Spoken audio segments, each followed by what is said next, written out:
दोस्तों स्वागत है आपका बिहार न्यूज में। दोस्तों मैं हूं फिरदौस गनी और आप देख रहे हैं केडीबी लाइव। दोस्तों आज हो चुका है 21 सितंबर 2022। तो आज की बिहार की टॉप न्यूज़ लेकर आए हैं आपके लिए। तो दोस्तों वीडियो स्टार्ट करने से पहले आपसे एक रिक्वेस्ट है, अगर आप नए आए हैं इस चैनल पर तो फिर चैनल को सब्सक्राइब करके बेल आइकन को प्रेस कर दीजिए और साथ में वीडियो को लाइक कर दीजिए, अपने दोस्तों के साथ शेयर भी कीजिए। तो चलिए दोस्तों स्टार्ट करते हैं आज की पूरे बिहार की टॉप न्यूज़। दोस्तों आज बिहार न्यूज में सबसे पहले बात करते हैं कि केंद्रीय गृह मंत्री यानी कि अमित शाह 23 और 24 सितंबर को सीमांचल के दौरे पर रहेंगे। इस दौरान 23 सितंबर को पूर्णिया में वे एक रैली को भी संबोधित करेंगे। अमित शाह के कार्यक्रम की तैयारी को लेकर के पूर्णिया पहुंचे केंद्रीय ग्रामीण विकास मंत्री और बेगूसराय से भाजपा के सांसद गिरिराज सिंह ने कहा कि तुष्टिकरण की राजनीति और राजनीतिक संरक्षण के कारण इस सीमांचल इलाके की डेमोग्राफी बदल गई है। भारत को गजवाए हिंद बनाने की साजिश जदयू और आरजेडी की सरकार में हो रही है, यह कहना है केंद्रीय मंत्री गिरिराज सिंह का। गिरिराज सिंह ने कहा है कि 1970 के बाद सीमांचल और पूर्वांचल इलाके में घुसपैठ काफी बढ़ गई है, जो इस इलाके की सबसे बड़ी समस्या है। गिरिराज सिंह ने कहा है कि इस इलाके में 1970 से अब तक एक खास वर्ग की जनसंख्या यानी कि मुसलमानों की जनसंख्या 20 गुना बढ़ गई है, यह कहना है गिरिराज सिंह का, जबकि हिंदुओं की संख्या घट रही है। गिरिराज सिंह ने कहा है कि क्या जदयू और आरजेडी जैसे पार्टियां भारत को गजवाए हिंद बनाना चाहती है, लेकिन गिरिराज सिंह के रहते हुए ये कभी नहीं संभव होगा, यह कहना है गिरिराज सिंह का। दोस्तों बात करते हैं कि बिहार के मुख्यमंत्री नीतीश कुमार ने कल अपना कैबिनेट मीटिंग बुलाई थी, जब मुख्य सचिवालय में स्थित मंत्रिमंडल कक्ष में बैठक हुई। जी हां, इस कैबिनेट मीटिंग में महत्वपूर्ण एजेंडों पर मोहर लगी है। जब कल हुई बैठक में कुल 16 एजेंडों पर मोहर लगी है। नगर पालिका आम चुनाव 2020 संपन्न कराने के लिए 62 करोड़ 68 लाख की अग्रिम राशि की स्वीकृति दी है। नगर पालिका आम चुनाव 2022 संपन्न कराने के लिए 62 करोड़ 18 लाख रुपए की अग्रिम राशि की स्वीकृति दी है। इससे नगर पालिका आम चुनाव को सुचारू रूप से संपन्न कराया जा सकेगा। बिहार के 12 जिलों कैमूर, सुपौल, पूर्वी चंपारण, सिवान, जहानाबाद, मुजफ्फरपुर, खगड़िया, शेखपुरा, गोपालगंज, बेगूसराय, भोजपुर एवं बक्सर में 520 आसन वाले 11 अन्य पिछड़ा वर्ग कल्याण आवासीय +2 विद्यालय के भवन निर्माण की स्वीकृति दी गई है। प्रति विद्यालय 46 करोड़ 35 लाख 28 हजार की लागत से कुल 556 करोड़ 23 लाख की प्रशासनिक स्वीकृति दी गई है। इस योजना से 12 जिलों में प्रति स्कूल 520 छात्रों के पढ़ने रहने के लिए विद्यालय भवन, छात्रावास भवन का निर्माण कराया जा सकेगा। इससे कुल 6240 छात्राएं लाभान्वित होंगी। दोस्तों बिहार में 10 लाख सरकारी नौकरी देने वाली नीतीश तेजस्वी की सरकार के दम अभी से ही फूलने लगे हैं। आरजेडी कोटे से बिहार के शिक्षा मंत्री बने चंद्रशेखर सिंह ने जो जवाब दिया है उसका मतलब तो यही निकलता है। शिक्षा मंत्री से मीडिया ने सवाल पूछा है कि 7वें चरण का शिक्षक नियोजन कब शुरू होगा। सवाल सुनते ही मंत्री जी भड़क गए, जब मंत्री जी ने कहा है कि पहले दिल्ली वालों से सवाल पूछे ही कि नौकरी देने का उनका वादा का क्या हुआ, फिर हमसे बात करिएगा। बार बार पूछने के बाद भी शिक्षा मंत्री ने यह नहीं बताया है कि 7वें चरण की शिक्षक नियुक्ति प्रक्रिया कब से शुरू की जाएगी। दरअसल बिहार के शिक्षा मंत्री प्रोफेसर चंद्रशेखर आज मीडिया से बातचीत कर रहे थे। इस बीच सवाल पूछा गया है कि शिक्षक नियोजन का 7वां चरण कब से शुरू होगा। सवाल सुनते ही शिक्षा मंत्री भड़क गए। शिक्षकों की बहाली कब होगी ये बताने की बजाय मंत्री जी मीडिया को दिल्ली में बैठी केंद्र सरकार से सवाल पूछने की नसीहत देने लगे। शिक्षा मंत्री ने मीडिया को कहा है कि नौकरी को लेकर के हमसे पहले चौड़ी छाती वाले लोगों से पूछिए कि जो देश में 16 करोड़ नौकरी देने का वादा कर रहे थे। मीडिया ने फिर पूछा है कि बिहार में नियुक्ति कब होगी। शिक्षा मंत्री ने फिर से कहा है कि दिल्ली वाली सरकार 16 करोड़ बहाली करने वाली है। दोस्तों बात करते हैं कि राशन कार्ड एक अनिवार्य दस्तावेज है जिसके होने से आपको कई तरह के लाभ मिलते हैं। ये आधार कार्ड और वोटर कार्ड जैसे ही जरूरी पेपर के तौर पर भी काम करता है। इसके साथ ही फ्री राशन जैसी कई और सरकारी सुविधाओं का लाभ मिलता है। काफ़ी लोग इसे बनवाने के लिए परेशान रहते हैं, कई बार बिचौलियों के चक्कर में पड़ जाते हैं और ठगी का शिकार हो जाते हैं। अगर आप भी राशन कार्ड बनवाने के लिए परेशान हैं तो फिर ये खबर आपके बड़े ही काम की है। आपको बता दूं कि राशन कार्ड सरकार की ओर से उन परिवारों को दिए जाते हैं जो परिवार राष्ट्रीय खाद्य सुरक्षा अधिनियम यानी कि NFSA के सार्वजनिक वितरण प्रणाली यानी कि PDS के मानकों को पूरा करते हो। गरीब परिवारों को राशन कार्ड इसीलिए जारी किया जाता है ताकि जरूरतमंद लोग सब्सिडी पर सस्ता अनाज खरीद सके। राशन कार्ड के द्वारा दिए जाने वाले सामान का यूनिट परिवार में सदस्यों की संख्या पर निर्भर करता है। राशन कार्ड बनवाने के लिए सबसे पहले आपको कुछ अहम दस्तावेज की जरूरत पड़ेगी, जिसमें आधार कार्ड, वर्किंग मोबाइल नंबर, घर के 10 सदस्यों के passport size photo, pan card और उसकी फोटोकॉपी। जब बिजली बिल, घर में काम करने वाले मेन सदस्य का आय प्रमाण पत्र, आपका जाति प्रमाण पत्र, बैंक का पासबुक और इसके पहले पेज की फोटोकॉपी, इसके साथ गैस कनेक्शन की डिटेल्स, इन सभी पेपर की जरूरत आपको पड़ सकती है। अगर आप राशन कार्ड बनवाना चाहते हैं तो नीचे इस वीडियो के डिस्क्रिप्शन में एक लिंक दिया गया है, उस लिंक पर क्लिक करके आप वीडियो देख करके अपना घर में बैठ करके राशन कार्ड बनवा सकते हैं। तो अभी जाइए राशन कार्ड बनवाने के लिए, नीचे वीडियो के डिस्क्रिप्शन में एक लिंक दिया गया है, उस लिंक पर क्लिक कीजिए और वीडियो को वॉच कीजिए, यानी कि देखिए और राशन कार्ड बनाइए घर बैठे। दोस्तों बात करते हैं कि बिहार के पूर्व डिप्टी सीएम और राज्यसभा के सांसद सुशील कुमार मोदी ने तेजस्वी यादव पर हमला बोला है। उन्होंने कहा है कि सीबीआई अधिकारियों को तेजस्वी की धमकी जांच को प्रभावित करने की कोशिश है। उन्होंने ये भी कहा है कि आरजेडी सुप्रीमो लालू प्रसाद यादव ने कभी भी ऐसी धमकी नहीं दी थी। जो कल तक सबूत उपलब्ध करा रहे थे वे अब सवाल उठाने लगे हैं। उन्होंने यह भी कहा है कि आरजेडी सुप्रीमो लालू प्रसाद यादव ने कभी भी ऐसी धमकी नहीं दी थी। जो कल तक सबूत उपलब्ध करा रहे थे वे अब सवाल उठाने लगे हैं। IRCTC घोटाले मामले में जमानत पर चल रहे तेजस्वी यादव की जमानत रद्द कराने को लेकर के सीबीआई ने 17 सितंबर को राउज एवेन्यू कोर्ट में आवेदन दिया था। जब कोर्ट ने तेजस्वी यादव को नोटिस जारी करते हुए पूछा था कि सीबीआई की याचिका पर उनकी जमानत क्यों रद्द किए जाए। यह सीबीआई की अर्जी के बाद बिहार में राजनीति तेज हो गई है, नेताओं की बयानबाजी भी तेज हो गई है। बीजेपी नेता सुशील कुमार मोदी ने तेजस्वी यादव पर हमला बोलते हुए कहा कि केंद्रीय जांच एजेंसियों के अधिकारियों को खुली धमकी देकर के भ्रष्टाचार के मामले की जांच को गलत तरीके से प्रभावित करने पर तेजस्वी तुले हैं। साथ ही सुशील कुमार मोदी ने कहा है कि चारा घोटाले में सजा याफ्ता आरजेडी सुप्रीमो लालू प्रसाद यादव ने भी कभी भी ऐसी कोई धमकी सीबीआई को नहीं दी थी जो आज उनके बेटे तेजस्वी यादव ने दी है। दोस्तों बात करते हैं कि किसी ने सच ही कहा है कि कड़ी मेहनत आपको वहां पहुंचा देती है जहां शायद अच्छी किस्मत भी आपको ना पहुंचा सके। ऐसे ही कड़ी मेहनत की मिसाल पेश की है बिहार के एक छात्र ने, जिन्होंने अपनी कड़ी मेहनत की बदौलत पूरे देश का नाम रोशन कर दिखाया है। जहां दिहाड़ी मजदूर के 17 साल के बेटे ने अपनी मेहनत के दम पर 2.5 करोड़ रुपए की स्कॉलरशिप हासिल की है। इस स्कॉलरशिप को हासिल करने के लिए उसने एक परीक्षा दी थी जिसमें उसने पूरी दुनिया में 6ठा स्थान प्राप्त किया है। 2.5 करोड़ रुपए की स्कॉलरशिप हासिल करने के बाद अब दिहाड़ी मजदूर का बेटा अमेरिका में अपनी ग्रेजुएशन की पढ़ाई कर सकेगा। आपको बता दूं कि इस छात्र का नाम है प्रेम कुमार। जहां प्रेम कुमार ने मैकेनिकल इंजीनियरिंग की पढ़ाई के लिए अमेरिका के लाफाएट कॉलेज से 2.5 करोड़ रुपए की स्कॉलरशिप हासिल की है। जब बिहार की राजधानी पटना से सटे फुलवाड़ी शरीफ के गोनपुर के रहने वाले प्रेम कुमार को ये स्कॉलरशिप अमेरिका के लाफाएट कॉलेज ने दी है।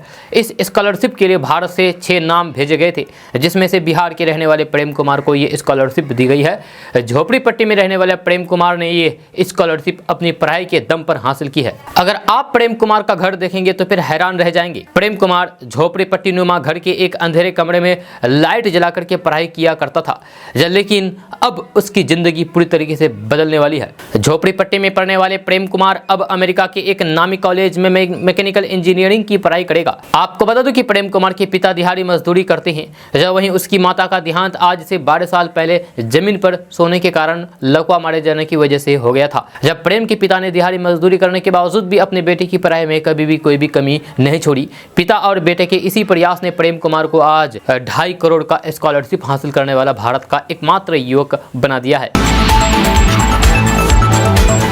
दोस्तों बात करते हैं कि बिहार में मौसम ने परसों सोमवार को कहर बरपाया है। यह वज्रपात की चपेट में आकर के 23 लोगों की जान चली गई है, 12 लोग जख्मी हो गए हैं। मौसम विज्ञान विभाग ने आज भी बिहार में बारिश के संकेत दिए हैं।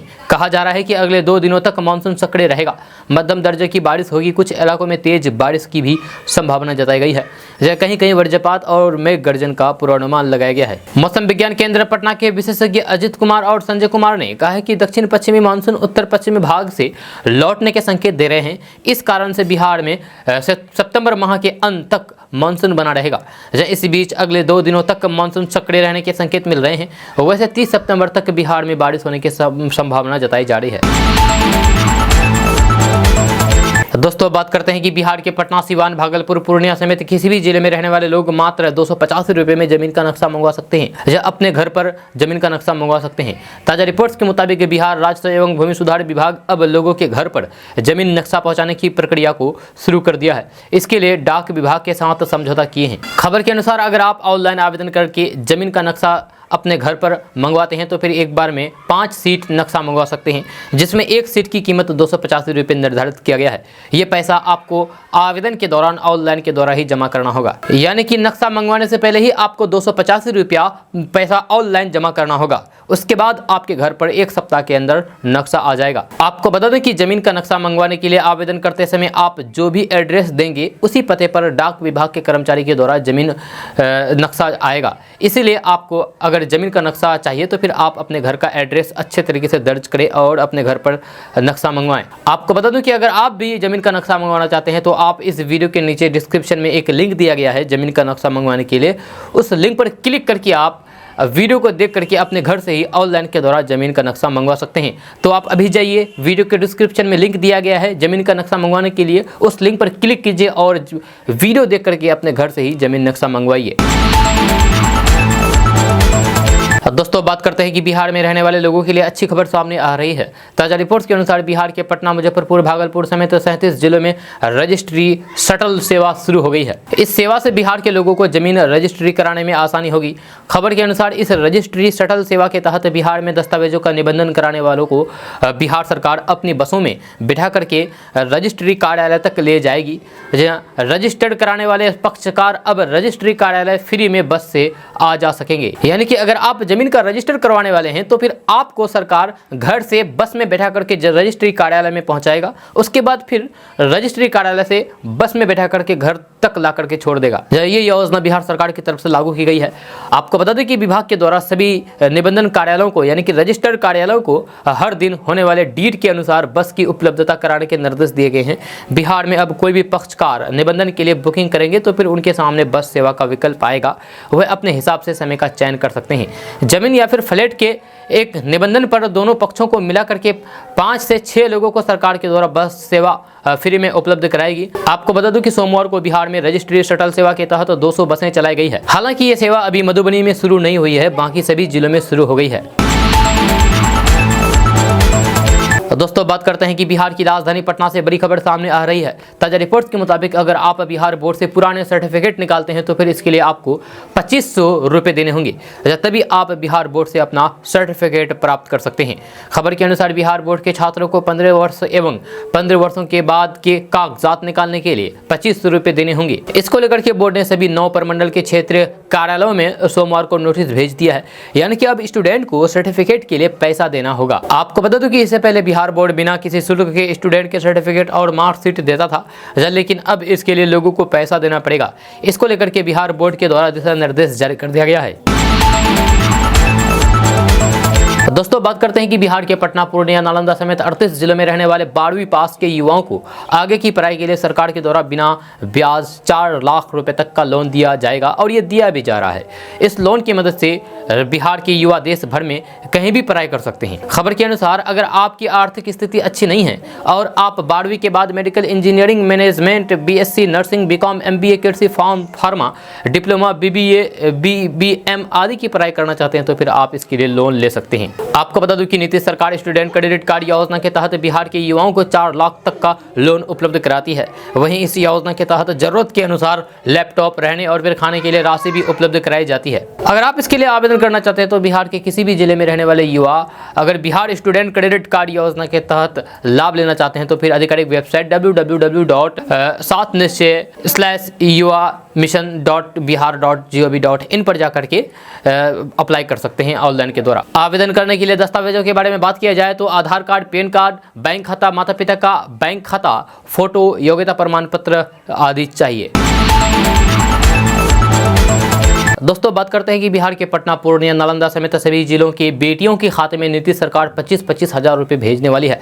ये पैसा मुख्यमंत्री कन्या उत्थान योजना के अंतर्गत स्नातक उत्तीर्ण अविवाहित बेटियों के खाते में भेजी जाएगी। इसको लेकर के आदेश जारी कर दिया गया है। खबर के अनुसार मुख्यमंत्री कन्या उत्थान योजना का लाभ लेने के लिए शिक्षा विभाग ने राशि की स्वीकृति दे दी है, साथ ही साथ पैसा विमुक्त कर दिए हैं। जल्द से जल्द लड़कियों के बैंक खाते में पैसे की राशि भेजी जाएगी, इसकी तैयारी की जा रही है। आपको बता दूं कि बिहार के अलग अलग जिलों में 14,000 छात्रों को प्रति छात्र 25,000 रुपए देने के लिए 35 करोड़ रुपए की राशि उपलब्ध कराई गई है। शिक्षा विभाग ने स्नातक पास लड़कियों के खाते में पैसों की राशि भेजने के निर्देश दे दिए गए हैं। आपको बता दूं कि नीतीश सरकार स्नातक उत्तीर्ण यानी कि स्नातक पास बिहार की अविवाहित लड़कियों को मुख्यमंत्री कन्या उत्थान योजना के तहत 25-25 हजार रुपये की राशि देती है। इसके लिए वित्तीय वर्ष 2022-23 में 250 करोड़ की बजट उपलब्ध है। तो दोस्तों बात करते हैं कि कटिहार, पूर्णिया, सुपौल, दरभंगा समेत 11 जिलों के किसानों की बल्ले बल्ले हो रही है। ताजा रिपोर्ट्स के अनुसार बिहार सरकार ने इन जिलों के किसानों के लिए बिहार मखाना विकास योजना शुरू की है। इस योजना के तहत किसानों को मखाना की खेती के लिए अनुदान दिया जाएगा।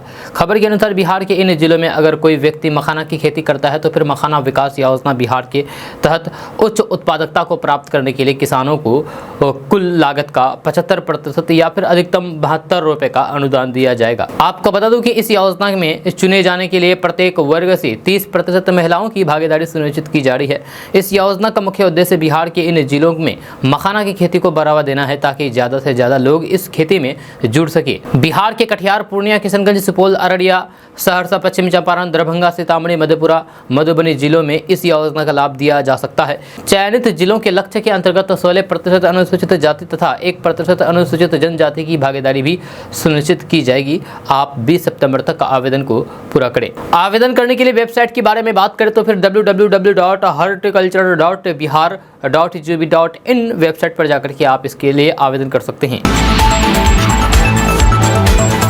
दोस्तों बात करते हैं कि आज के वर्तमान समय में बहुत से लोग अंडा का सेवन करते हैं। अंडे में प्रोटीन समेत कई तरह के पोषक तत्व होते हैं जो इंसान के हेल्थ के लिए लाभकारी माने जाते हैं, लेकिन कई बार सही जानकारी नहीं होने के कारण लोग अंडे के साथ कुछ ऐसी चीज़ों का सेवन कर लेते हैं जिससे इंसान की सेहत खराब हो जाती है। तो अभी इसी विषय में जानने की कोशिश करेंगे कुछ ऐसी चीज़ों के बारे में जिसका सेवन आप अंडे के साथ भूलकर भी ना करें। जी हाँ, तो चलिए बात करते हैं 1 मिनट के अंदर हेल्थ के बारे में। तो 1 मिनट के अंदर हेल्थ की बात करें तो फिर अंडा और पनीर दोनों को एक साथ नहीं खानी चाहिए। अंडे खाने के तुरंत बाद केला भी नहीं खानी चाहिए, इससे आपका पेट खराब हो सकता है और पेट में कब्ज की समस्या हो सकती है। उसके बाद बात करें कि चाय पीने के तुरंत बाद अंडा नहीं खाना चाहिए, यह हेल्थ के लिए अच्छा नहीं होता है, इससे पाचन प्रक्रिया सुस्त पड़ जाती है। उबलते हुए अंडे और मछली को साथ में नहीं खाना चाहिए, इससे स्किन एलर्जी हो सकती है और आप परेशानी में पड़ सकते हैं, क्योंकि इन दोनों में अमीनो एसिड होता है।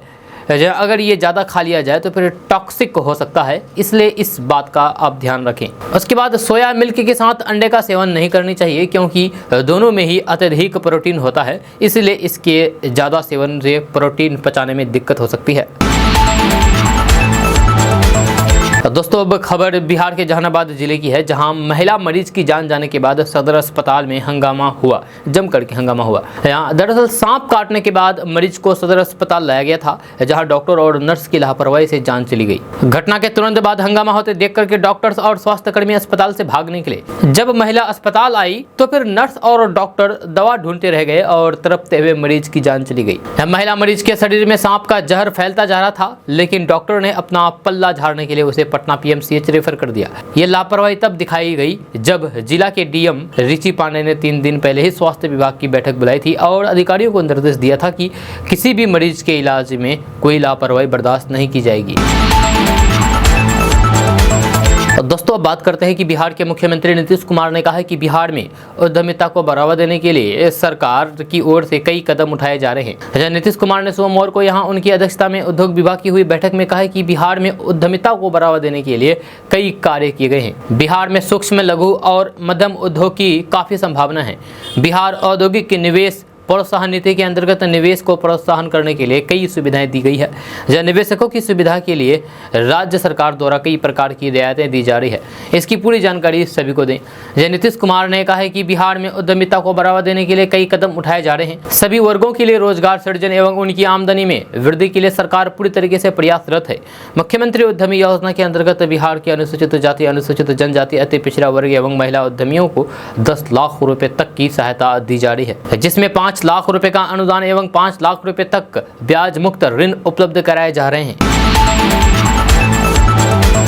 दोस्तों बात करते हैं कि बिहार में अपराधियों का मनोबल काफ़ी बढ़ गया है, जहां रोज बिहार में लूट, हत्या और गोलीबारी की वारदातें हो रही है। मॉर्निंग वॉक करना भी सुरक्षित नहीं रह गया है। शायद ही ऐसा कोई दिन हो जिस दिन कोई हत्या और लूट की वारदात ना हो। विपक्ष की सरकार पर नीतीश सरकार है। इस बढ़ते अपराध पर जमुई के सांसद चिराग पासवान ने कहा है कि बिहार में डबल जंगल राज है। बिहार में मुख्यमंत्री नीतीश कुमार इस्तीफा दे। चिराग पासवान ने कहा है कि वे राज्यपाल से बिहार में राष्ट्रपति शासन लगाने की सिफारिश करेंगे। चिराग पासवान ने कहा है कि जिस तरीके से बिहार में अपराध की घटनाएं हो रही है, इससे पहले कभी नहीं हुआ था। बेगूसराय में अपराध की घटनाएं हुई और पटना में देर रात दलित छात्रावास पर जिस तरीके से हमला हुआ, इससे पता चलता है कि अपराधियों का मनोबल काफी बढ़ा हुआ है। चिराग पासवान ने कहा है कि जिस तरीके से बिहार में सरकार बदलने के बाद अपराध बढ़ा है, उससे यह साबित होता है कि जंगल राज नहीं, जंगल राज डबल है। चिराग पासवान ने नीतीश कुमार पर निशाना साधते हुए कहा है कि उन्हें दिल्ली दरबार में जाने की फुर्सत है, लेकिन जो घायल है उनसे मिलने के लिए उनके पास टाइम नहीं है, फुर्सत नहीं है। चिराग पासवान ने कहा है कि मुख्यमंत्री नीतीश कुमार से अगर बिहार नहीं संभल रहा है तो फिर उन्हें इस्तीफा दे देना चाहिए। वहीं जिस तरीके से बिहार में अपराध बढ़ा है, इससे राष्ट्रपति शासन लगाने की सिफारिश भी राज्यपाल महोदय से करूंगा। बिहार में बढ़ते अपराधों को लेकर के चिराग पासवान ने साफ कहा है कि बिहार में राष्ट्रपति शासन ही एकमात्र विकल्प बच गया है। मुख्यमंत्री नीतीश कुमार के फूलपुर से चुनाव लड़ने पर चिराग पासवान ने कहा है कि उनको जहां से चुनाव लड़ना है लड़ें, बिहार से तो वे जीतेंगे नहीं, इसीलिए और दूसरे प्रदेश से ही उनके पास ऑप्शन में बचा है।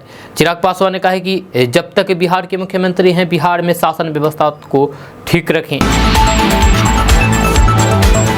दोस्तों बात करते हैं कि बिहार के नए कृषि मंत्री सुधाकर सिंह ने अपने शुरुआती बयानों से अपनी ही सरकार को असहज कर दिया है। यहां तक कि जब उनके बयानों के बारे में मुख्यमंत्री नीतीश कुमार ने मामला समझना चाहा तो फिर वे गुस्से में मंत्रिमंडल की बैठक से ही बाहर निकल गए। बाद में सुधाकर सिंह ने मामले को भाजपा और केंद्र सरकार की तरफ मोड़ करके पेचअप की कोशिश की। इस बीच मुख्यमंत्री नीतीश कुमार ने लगातार ऐसे संकेत दिए हैं कि वे कृषि मंत्री के बयानों से सहमत नहीं है। जब कुछ दिनों पहले मुख्यमंत्री नीतीश कुमार ने कहा था कि कृषि विभाग के प्रधान सचिव की योग्यता पर सवाल नहीं उठाया जा सकता है।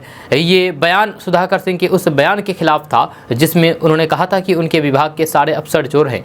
अब मक्के और एथेनॉल के मसले पर भी सीएम नीतीश कुमार कृषि मंत्री के बयान से अलग राय जाहिर कर रहे हैं। दोस्तों बात करते हैं कि बिहार की राजधानी पटना से बड़ी खबर सामने आ रही है। ताजा रिपोर्ट्स के अनुसार पिछले 24 घंटे के अंदर बिहार के पटना, नालंदा, सीतामढ़ी, मुजफ्फरपुर समेत 9 जिलों में कोरोना के नए संक्रमित मरीज मिले हैं। इसकी जानकारी बिहार स्वास्थ्य विभाग ने दी है। जहां स्वास्थ्य विभाग के अनुसार बिहार में बीते 24 घंटे में कुल 53,921 सैंपलों की कोरोना जाँच हुई है, जिसमें से बिहार के 9 जिलों से कोरोना के 26 पॉजिटिव मरीज मिले हैं। दोस्तों बात करते हैं कि बिहार की राजधानी पटना में बैठ करके अमेरिकी की नागरिकों से साइबर ठगी करने के मामले में बिहार पुलिस इंटरपोल की मदद लेगी।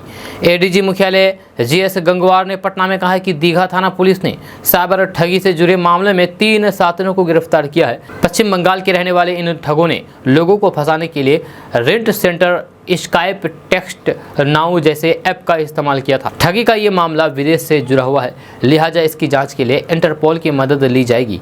इस गिरोह का सरगना फिलहाल फरार है, पर पुलिस ने उसकी पहचान कर ली है। उन्होंने कहा है कि पुलिस उनकी गिरफ्तारी के लिए प्रयासरत है।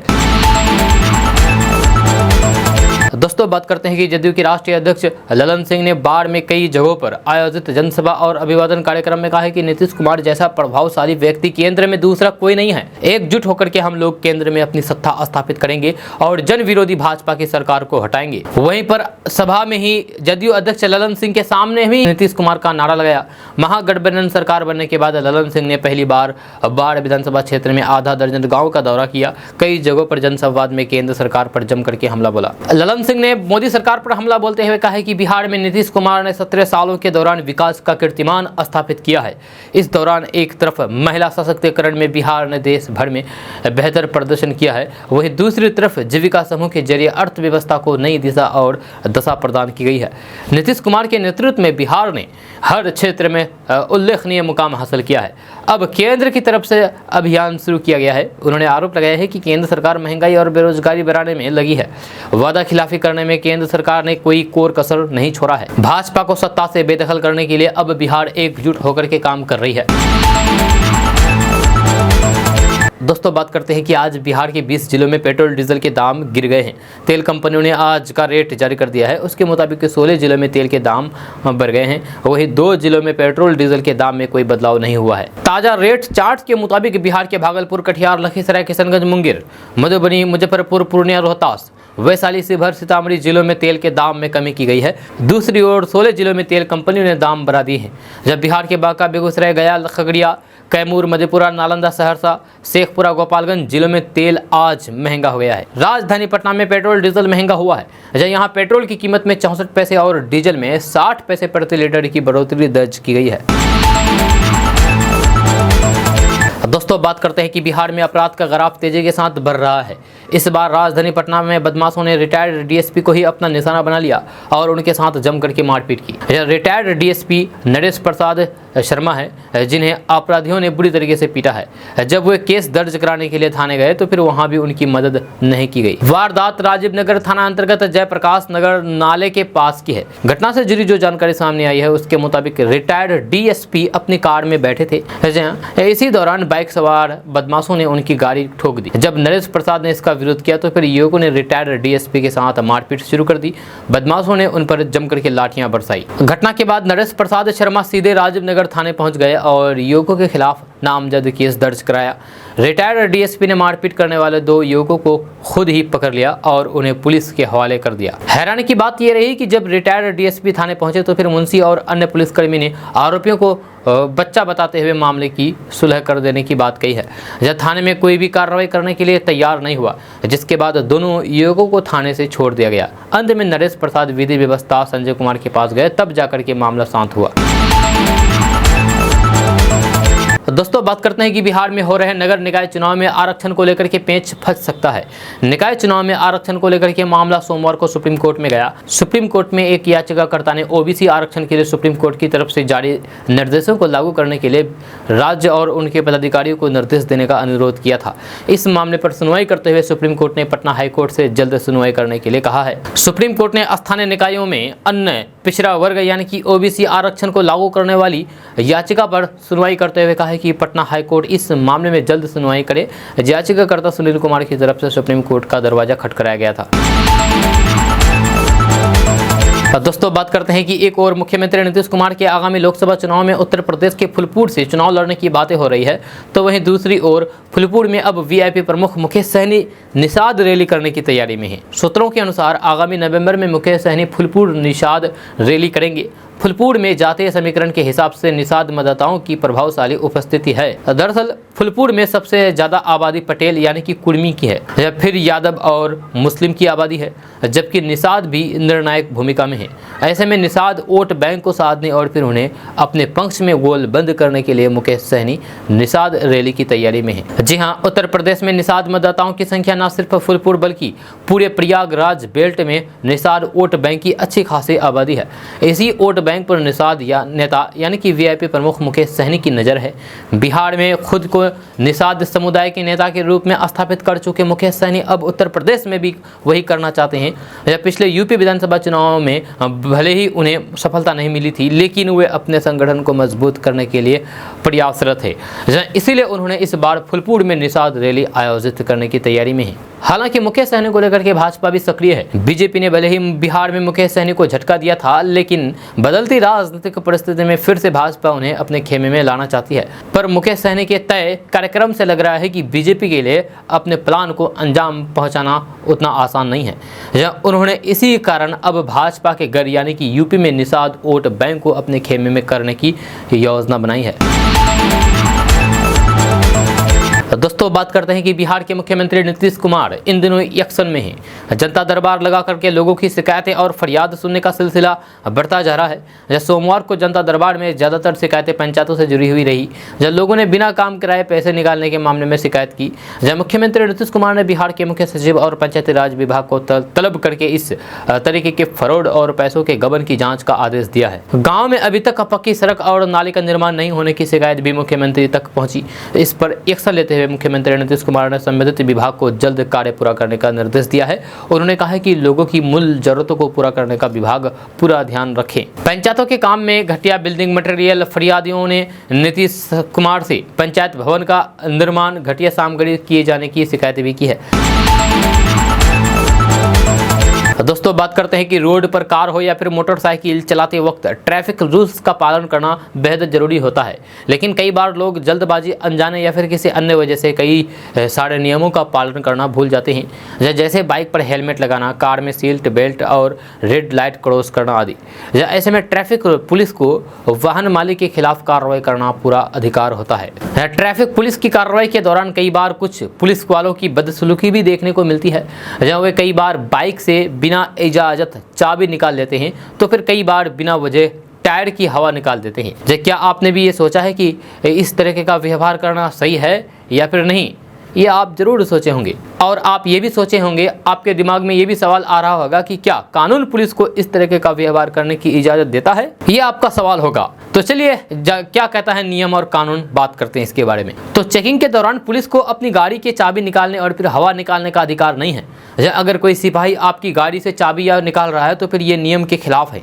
नियम के मुताबिक कांस्टेबल को अरेस्ट करने या फिर किसी भी वाहन को सीज करने का अधिकार नहीं होता है। इंडियन मोटर व्हीकल एक्ट 1932 के तहत कोई भी असिस्टेंट सब इंस्पेक्टर या फिर उससे ऊपर की रैंक का अधिकारी ही चालान काट सकता है। सिपाही सिर्फ उनकी मदद के लिए होते हैं। इसके अलावा ट्रैफिक कांस्टेबल आपकी गाड़ी की चाबी भी नहीं निकाल सकते हैं, और न ही वे किसी की गाड़ी की हवा निकाल सकते हैं। ऐसा करने का उन्हें अधिकार नहीं है। इसके अलावा पुलिस आपसे चेकिंग के दौरान गलत व्यवहार भी नहीं कर सकती है। अगर कोई पुलिसकर्मी आपको बेवजह परेशान कर रहे हैं या फिर आपसे बदसलूकी कर रहे हैं तो फिर आप किसी सीनियर अधिकारी से इसकी शिकायत कर सकते हैं। चेकिंग के दौरान पुलिस को हमेशा यूनिफॉर्म में होना चाहिए। अगर ऐसा नहीं है तो फिर आप उनसे पहचान पत्र दिखाने के लिए कह सकते हैं। अगर वे पहचान पत्र दिखाने से मना करते हैं तो फिर आप भी उन्हें अपने दस्तावेज दिखाने से इनकार कर सकते हैं। चालान काटते समय हमेशा पुलिस के पास चालान बुक या फिर ई चालान मशीन होना जरूरी है। अगर ये दोनों नहीं है तो फिर आपका चालान नहीं काटा जा सकता है। अगर ट्रैफिक पुलिस आपके दस्तावेज जब्त करते हैं तो फिर इसकी भी रसीद ले लेनी चाहिए। दोस्तों बात करते हैं कि बिहार की राजधानी पटना में कुल 78 नए डेंगू मरीज मिले हैं। इनमें से 31 पीएमसीएच में जबकि 12 शहर के अलग अलग हिस्से में मिले हैं। वही आईजीआईएमएस में इस जांच में 15 मरीजों की पहचान हुई है। दूसरी ओर एनएमसीएच में जांच में 20 मरीजों की रिपोर्ट पॉजिटिव आई है। आज जांच रिपोर्ट में ये जानकारी मिली है। पीएमसीएच में कुल 80 लोगों की जांच की गई थी। जब पिछले 10 दिनों में शहर में डेंगू के मामले में 4 गुना से अधिक वृद्धि हुई है। 10 दिन पहले पटना में डेंगू पीड़ितों की संख्या 110 के आसपास थी, लेकिन अब इसकी 4 गुना से अधिक हो गई है, यानी कि 450 तक मरीज पहुंच गए हैं। दोस्तों बात करते हैं कि राष्ट्रीय जनता दल यानी कि आरजेडी सुप्रीमो लालू प्रसाद यादव ने 2 बार से पार्टी के बिहार प्रदेश अध्यक्ष रहे जगदानंद सिंह को तीसरी बार भी कमान दिए जाने का रास्ता साफ कर दिया है। सोमवार को प्रदेश कार्यालय में तेजस्वी यादव की मौजूदगी में उन्होंने इस पद के लिए अकेले नामांकन किया, इसीलिए कल उनका निर्विरोध निर्वाचन औपचारिक घोषणा कर दी गई। अपने कार्यालय में पार्टी में जान फूंकने वाले जगदानंद सिंह के सहारे लालू तेजस्वी के नए नेतृत्व को पुराने और अनुभवी चेहरा को सहारा दे रहे हैं। इससे आरजेडी अब A to Z की पार्टी होने का संदेश भी दे रहा है। जी हां, बिहार के लिए लालू की पहली पसंद जगदानंद सिंह रहे हैं। इसका सबसे बड़ा कारण उनका भरोसामंद होना है। जगदानंद सिंह ने आरजेडी को मजबूती दी है। बिहार में महागठबंधन बनाने के लालू के फैसले के साथ वे मजबूती से खड़े हैं। जब बीते विधानसभा चुनाव के दौरान बतौर प्रदेश अध्यक्ष उम्मीदवार के चयन से लेकर के चुनावी रणनीतिकार बनाने तक जगदानंद सिंह की बड़ी भूमिका रही है। आज आरजेडी बिहार की सबसे बड़ी पार्टी है और जगदानंद सिंह उस पार्टी का अध्यक्ष है, प्रदेश अध्यक्ष है। दोस्तों बिहार के युवा अपनी प्रतिभा से विदेशों तक में देश और प्रदेश का नाम रोशन कर रहे हैं। आज हम आपको बिहार के 3 ऐसे छात्रों के प्रयोग के बारे में बताने जा रहे हैं जिसे जानकर के आप कहेंगे कि ये छात्र किसी साइंटिस्ट से कम नहीं है। गौरतलब है कि 10वीं पास छात्रों ने ऐसा एक्सपेरिमेंट किया है जिसे करने में काफ़ी तजुर्बे की ज़रूरत होती है। एक ने तो ऐसा एक्सपेरिमेंट कर दिया है कि उनके प्रयोग पर पटना IITI ने भी मुहर लगा दी है। वही 2 युवकों ने तो देश के जवानों के लिए डिवाइस तक तैयार कर दिया है जिससे आर्मी को काफ़ी मदद मिलेगी। इसके साथ ही मजदूरों के लिए इलेक्ट्रॉनिक बाइक भी बनाई है जिससे बिना पेट्रोल की चिंता किए 50 किलोमीटर तक बिना रुके सफर कर सकते हैं। तो आइए विस्तार से जानते हैं बिहार के लाल ने किस तरीके से कम उम्र में कमाल कर दिखाया है। तो पहले एक्सपेरिमेंट की बात करें तो बिहार के बेतिया जिले के रहने वाले युवक संजीत रंजन ने सेना के लिए डिवाइस तैयार किया है जिसकी मदद से सेना गर्मी में ठंडी और ठंडे में गर्मी का लुत्फ उठा सकेंगे। एक लफ्ज में कहे तो फिर युवक ने आर्मी जवानों के लिए पोर्टेबल एसी बना दी है, जिसे पॉकेट में रख करके मौसमी चुनौतियों से सामना किया जा सकता है। धुसवा गांव यानी कि नौतन प्रखंड के धुसवा गांव के रहने वाले 28 वर्षीय संजीत रंजन ने बताया है कि इस डिवाइस को सेना के जवान अपने पॉकेट में रख करके बखूबी ड्यूटी को अंजाम दे सकते हैं। इस डिवाइस की ये खासियत है कि गर्मी के मौसम में ये ठंडा करेगा और ठंड के मौसम में ये गर्मी का एहसास कराएगा। संजीत का दावा है कि बर्फीले इलाकों में तैनात जवान भी इस डिवाइस की मदद से बढ़े हुए तापमान का आनंद ले सकते हैं। दोस्तों बात करते हैं कि बिहार के वैशाली में हवाई फायरिंग की घटना के बाद एक दिन बाद बिहार पुलिस के एडीजी कानून व्यवस्था जितेंद्र सिंह गंगवार ने सोमवार को इस बात से इनकार कर दिया है कि वे बेगूसराय में हुई गोलीबारी जैसे कांड नहीं था, जिसमें एक की जान चली गई और 10 अन्य घायल हो गए। ऐसा बिल्कुल भी नहीं था। जब बेगूसराय जैसा मामला नहीं था तो फिर आखिर मामला था क्या? तो बात करते हैं कि वार्ड नंबर 1 के पार्षद के घर के बाहर 2 से 3 राउंड हवा में गोलियां चलाई गई। इस घटना में कोई हताहत नहीं हुई है। प्रारंभिक जांच से पता चलता है कि ये व्यक्तिगत दुश्मनी का परिणाम हो सकते हैं। हमने प्राथमिकी दर्ज की है। वार्ड पार्षद द्वारा दी गई लिखित शिकायत के आधार पर जांच की जा रही है। जिला पुलिस इलाके के सीसीटीवी कैमरे खंगाल रही है ताकि कुछ सुराग मिल सके। ये कहना है जितेंद्र गंगवार का, ये कहना है एडीजी जितेंद्र गंगवार का। दोस्तों आज का न्यूज़ बस यहाँ तक। कैसा लगा जरूर अपना सुझाव दीजिएगा नीचे कमेंट बॉक्स में कमेंट करके। अगर आप नए आए हैं इस चैनल पर तो फिर चैनल को सब्सक्राइब करके बेल आइकन को प्रेस कर दीजिए और साथ में वीडियो को लाइक कर दीजिए, अपने दोस्तों के साथ शेयर भी कीजिए। तो मिलते हैं फिर नेक्स्ट वीडियो में, तब तक के लिए जय हिंद जय बिहार।